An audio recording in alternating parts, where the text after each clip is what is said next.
பொதுவாகவே பார்த்தீங்க அப்படின்னா அக்ஷய திருதியை அப்படின்னு அந்த நாள் வந்துட்டு ரொம்ப ஒரு பெருமைக்குரிய நாளாக இருக்கு. அன்னைக்கு தங்கம் மட்டும் வாங்கிட்டோம் அப்படின்னா அப்படியே குவியல் குவியலா நமக்கு தங்கம் சேரும் அப்படின்னா சொல்லுவாங்க. ஸோ ரொம்ப வருஷமா அதெல்லாம் பண்ணிட்டு இருக்காங்க மக்கள். எனக்கு என்ன அப்படின்னா நீங்க உங்களுடைய ஒரு ஆர்டிகல் ஒன்று படிச்சிருந்தேன். இந்த வருஷம் ஒரு அக்ஷய திருதியை வந்து அவ்வளவு சாதகமான நாள் இல்லை, தங்க நகை வாங்குறத தவிர்க்கலாம் அப்படின்னு சொல்லிட்டு. ஏன் அப்படி சொன்னீங்க சார்? அதாவது அக்ஷயம்னா என்ன? அது வளர்ந்து கொண்டே இருப்பது. என்ன சொன்னீங்க? வாங்கிட்டா ஒரு பொருளை வாங்கிட்டா அந்த பொருள் திரும்ப திரும்ப வாங்கிட்டே இருக்க முடியும். நீ உப்பை வாங்கினா கூட உப்பு திரும்ப வாங்கிட்டு முடியும். அரிசி வாங்கினா அரிசி வாங்க முடியும். அட்சயம் என்றால் வளர்ச்சி பெறுவது, அல்ல அல்ல குறையாதது. இதுதான் அட்சயம். இந்த அட்சய திருதியில் ஒரு பொருளை வாங்குகின்ற போது அந்த பொருளை நாம் திரும்பி திரும்பி வாங்கி கொண்டு இருக்க முடியும் என்பது ஒரு நம்பிக்கை. இந்த அட்சய திருதி என்பது எப்படின்னா, சித்திரை மாதம் அமாவாசை திதிக்கு 3ஆம் நாள் வருவது திருதி. அதுதான் அட்சய திருதி. அப்படி பார்க்கின்ற போது இந்த மாதம் ஏப்ரல் மாதம் 19ஆம் தேதி அட்சய திருதி. எப்போ? இந்த 2026 பராபவ ஆண்டுல அட்சய திருதி எப்போ வருதுன்னா 19ஆம் தேதி ஏப்ரல் மாதம். நம்ம உடனே நகை கடைக்காரங்க போல என்ன பண்ணுவோம்னா, அட்சய திருதி நகை வாங்குங்க, நகை சேர்ந்துக்கிட்டே இருக்கும் அப்படி விளம்பரம் பண்ணுவாங்க. நம்ம என்னன்னா, நீங்க முதல்ல ஒரு கேள்வி கேட்பீங்கல்ல, விரய ராசி எந்த ராசி, சந்திராஷ்டமம் யாருக்கு, புரியுங்களா? ஒரு முகூர்த்த நாள் குறிக்கிறீங்க. இந்த முகூர்த்த நாள் பொதுவான ஒரு முகூர்த்த நாள் வச்சுக்கீங்க. அந்த முகூர்த்த நாள் வந்து எல்லாருக்குமே ஏற்றதா இருக்குமா? சில பேருக்கு 12ஆம் இடமா இருக்கலாம், சில பேருக்கு 8ஆம் இடமா இருக்கலாம். ஒரு அட்சய திருதி என்பது ஒரு பொதுவான நாள். இதை எல்லாரும் புரிஞ்சுக்கணும். பொதுவான நாள். இந்த நாளில் பார்த்தீங்கன்னா எந்த ராசியினருக்கு சந்திராஷ்டமம் இருக்குன்னு ஒன்று பார்க்கணும். இல்லை எந்த ராசியினருக்கு 12ஆம் இடத்தில் சந்திரன் சஞ்சரிக்கிறார்னு பார்க்கணும். இது ஒரு 2 ஆங்கிள் இருக்கு. இது பொதுவான விஷயம். இதற்கு மேலே பார்த்தீங்கன்னா அன்னைக்கு பார்த்தீங்கன்னா 19/4/2026 ஞாயிற்றுக்கிழமை மதியம் 1:32 திருதியை தொடங்குகிறது. காலையில் இல்லை, மதியம் 1:32 தான் திருதியை தொடங்குகிறது. பிரதமை பிறகு புரியுங்களா? அது இன்னைக்கு பார்த்தீங்கன்னா நாள் முழுவதும் கரிநாள். கரிநாள்ல சுப நிகழ்ச்சிகள் எதையுமே யாருமே செய்யக்கூடாது, செய்ய மாட்டாங்க.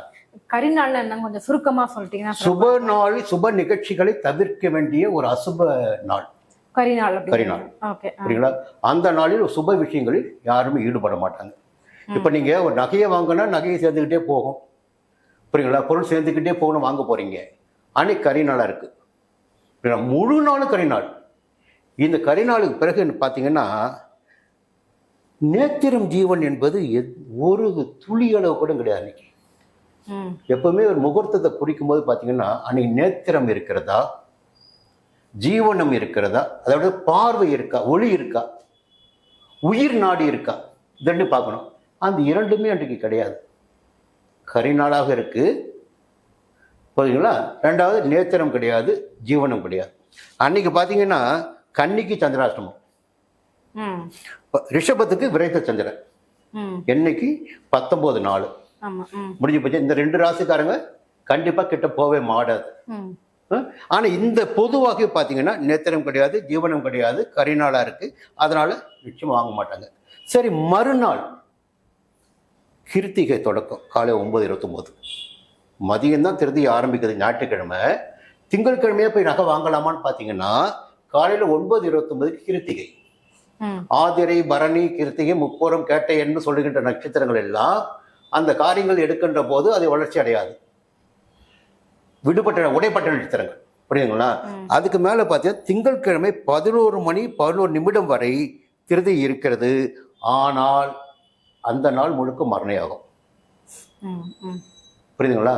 முதல் நாள் கரிநாள், மறுநாள் முழுவதும் மரணயோகம், மறுநாள் கிருத்தியாவும் இருக்கு, புரியுங்களா? இந்த 2 நாட்களுமே முதல் நாள் பகல் தான் வந்து திருதி ஆரம்பிக்குது, மறுநாள் முடியுது. அப்ப இந்த 2 நாட்களுமே கரிநாளாகவும் மரணயோகமாகவும் இருக்கிறது. இந்த நாள்ல ஒரு பொருளை வாங்குவீங்களா? புரியுங்களா? இந்த நாள்ல ஒரு முகூர்த்தம் வைப்பீங்களா? சுப வேலையை ஆரம்பிப்பீங்களா? அதனால் என்ன சொல்றேன்னா, இந்த நாளில் வேண்டாம், அதற்கு மறுநாள் ஒரு நல்ல நாளாக பார்த்து போய் வாங்குங்க. யாரையும் வாங்க வேணாம் சொல்லவே இல்லை. பொதுவாக இந்த ஆண்டுடைய பஞ்சாங்கத்தை புரட்டுகின்ற போது, பலன்களை தெரிந்து கொள்கின்ற போது உலோகங்களின் விலை வந்து தாறுமாறா இருக்கும். நிலையான விலை என்பது நிச்சயமாக இருக்காது. இன்னைக்கு பார்த்து திடீர்னு ஏறும், மரம் திடீர்னு இறங்கும். இன்னைக்கு ஏற போக சொல்லிட்டு வித்துட்டு வச்சுக்கலாம், மரம் வந்து வேற மாதிரி ஆகும். விற்கவும் முடியாது, வாங்கவும் முடியாது, எந்த நன்மையும் கிடையாது. அதான் கையில பணத்தை வச்சுக்கலாம். இந்த பராபவ ஆண்டில் உலோகத்தினுடைய நிலை என்பது உயர்வதற்கு வாய்ப்பில்லை. உயர்ந்தாலும் இறங்கும், இறங்கினாலும் உயரும். நிலையற்ற தன்மையாகவே இருக்கும். இந்த நாள்ல போயிட்டு ஒரு சுப பொருளை வாங்க போறீங்க, சேமிப்பை உருவாக்கிக்க போறீங்க, ஒரு நல்ல நிலைமைக்காக அடுத்து மறுபடியும் ஒரு பொருளை வாங்கணுன்றதுக்காக போய் வாங்க போறீங்க. அன்றைக்கு கரிநாள், மறுநாள் மரண யோகம், நேத்திர ஜீவன் இல்லை. அதனால் இந்த 2 நாட்களும் வாங்காமல் வேற எந்த நாளோட போய் வாங்கிக்கீங்க. எனக்கு என்ன டவுட்னா, தங்கம் மட்டும்தான் வாங்கணும், வெள்ளி மட்டும்தான் வாங்கணும் அவசியம் இல்ல.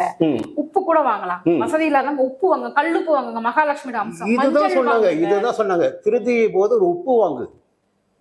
ஒரு வீட்டிற்கு தேவை உப்பு, கல் உப்பு வாங்கு, அது போதும், வளர்ச்சி அடைஞ்சிட்டே இருக்கும். புரியுங்களா? ஒரு அரிசி வாங்கு, பருப்பு வாங்கு, நவதானியங்களை வாங்குங்க, வளர்ந்துட்டே இருக்கும். என்னன்னா இந்த மீடியாக்கள், நம்மள மாதிரி மீடியாக்கள் வந்து பார்த்தீங்களா, இப்ப விளம்பர யுக்திகள் வந்து மிக அதிகபட்சமாக அட்சய திருதிய நாளில் ஒரு பொருளை வாங்கினால் நீ தொடர்ந்து வாங்கி கொண்டே இருக்க முடியும். நம்ம நோட்டு அடிச்சா வச்சுட்டு இருக்கிறோம். புரியுங்களா? இன்னைக்கு ஒரு பவுன் 1 லட்சம் ரூபா, 1.5 லட்சம் விற்குது. புரியுங்களா? இன்னைக்கு 5 பவுன் வாங்கிக்கலாம் போயிட்டு, இல்லை 1 பவுன் வாங்கிக்கலாம். இல்லை அடுத்த மாதம் போய் மட்டும் 1 பவுன் வாங்க முடியுமா? எல்லாரும் மிடில் கிளாஸ் பீப்புள் தான். புரியுங்களா? எதுவுமே பார்த்தீங்கன்னா உங்களுக்கு நல்ல நேரம், உங்களுக்கு அதற்குரிய காலகட்டம் வருகின்ற போது தான் நீங்கள் வாங்க முடியும். ஒரு நாளில் போய் போட்டி போட்டு வாங்குறது, குறிப்பாக இந்த ஆண்டில் மட்டும், இந்த பராபவ ஆண்டில் அட்சய திருதிய நாளில் தங்க நகையை வாங்குவது என்பது உங்களுக்கு எதிர்மறையான பலன்களை ஏற்படுத்தும். அன்றைக்கு கரிநாள், மறுநாள் வந்து மரணயோகம். வாங்கி மரணம், அதுக்கு மரணம் வாங்க. புரியுங்களா? வாங்க வேணா சொல்லவே இல்லை, அது உங்க விருப்பம். முகூர்த்தம் வைக்கிறீங்க, அது உங்க விருப்பம். ஆனா உங்க நட்சத்திரத்திற்கு ஏற்றவா முகூர்த்தம் வைங்க, உங்க ராசிக்கு ஏற்ற மாதிரி முகூர்த்தம் வைங்க. சுபமா இருக்கணும் இல்ல? புரியுங்களா? பணத்தை கொண்டு போய் கொட்ட போறீங்க, அதுல ஒரு குறைஞ்சபட்சம் நஷ்டம் வராத மாதிரி இருக்கணும்ல. அதான் சொல்ல வரேன். கண்டிப்பா கண்டிப்பா. அதே மாதிரி சார், எல்லாரும் ரொம்ப எதிர்பார்ப்போட இருக்கிற ஒரு கேள்வி, இதுக்கப்புறமாவது அந்த தங்கம் வெள்ளி விலை வந்து கொஞ்சமாவது குறையறதுக்கான வாய்ப்புகள் இருக்கா குரு பெயர்ச்சிக்கு பிறகு? இல்லைக்கு மறுபடியும் சொல்றேன், குரு உச்சமாக போறார். இப்ப விலை ஏற போகுது. குரு உச்சமாயிட்டு சனியை பார்க்க போறார். புரியுங்களா? ஏறுவது இறங்குவது இல்லை. இந்த பராபவ ஆண்டில் பார்த்தீங்கன்னா நிலையற்ற தன்மை தான். எப்படி நிலையற்ற தன்மை? திடீர்னு ஏறும். அது நம்பும் போது ஏறும்போது பொருளை போய் வாங்கிடுவீங்க நீங்க, இல்லை இறங்கும்போது பொருளை வாங்குவீங்க. ஏறும், மறுபடியும் விற்க போகும்போது பார்த்தீங்கன்னா மறுபடியும் இறங்கும். இப்போ நிலையற்ற தன்மை தான் இருக்கும் இந்த ஆண்டு முழுவதுமா. அதில் முதலீடு பண்ணுறதை விட வேற எங்கேயா முதலீடு பண்ணுங்க, நிலத்துல பண்ணுங்க, வேற எங்கேயா பண்ணுங்க. தங்கம் வந்து தங்கம் முதலீடு தேவையில்லை. இதுதான் சொல்ல வருது. அது வந்து தங்க வியாபாரிக்கே தெரியும். சரிங்களா? இப்போ தங்கம் போக பார்த்தீங்கன்னா என்ன ஆக போகுதுன்னு யாருக்கும் தெரியாது. இப்போ டாலர் மதிப்பு ஏறிட்டே போயிட்டு இருக்கு. இப்போ எண்ணெயில் எல்லாம் முதலீடு பண்ணிட்டு இருக்காங்க. இப்போ தங்கத்துடைய விலை என்னன்னா அந்த காரணத்தினால பங்கு சந்தை தான் தீர்மானிக்குது எல்லாமே. புரியுங்களா? பங்கு சந்தை வந்து ஆயில் மேலையும் போயிட்டு இருக்கு இப்போ. ஆனால் தங்கத்து மேலே கொஞ்சம் குறைவு அடைஞ்சிருக்கு. இன்னும் போக போக நிலைமை மாற என்னாகுன்னா ஒரு மாற்றம் நிச்சயமாக இருக்கும். ஒரு ஏற்றத்தாழ்வாகவே இருந்து கொண்டிருக்கும். கண்டிப்பாக. அதனால் இப்போ மறுபடியும் திரும்ப சொல்றேன், அட்சய திருதியான அன்று 19ஆம் தேதியும் 20ஆம் தேதியும் நகை வாங்குவதை தவிர்த்து விட்டு மற்ற நாளில் போய் வாங்குங்க. நான் எதிரியாக சொல்லல, அன்னைக்கு வேணாம். அன்னைக்கு கரிநாள், மறுநாள் பார்த்து மரணம். கண்டிப்பாக கண்டிப்பாக. ஸோ அக்ஷய திருதியை பற்றி ஒரு தெளிவான விளக்கங்களை நேயர்களுக்கு வந்து கொடுத்துருக்கீங்க. எங்கள் கேள்விகளுக்கு ரொம்ப சிறப்பாக பதில் சொன்னீங்க. நன்றி. நன்றி.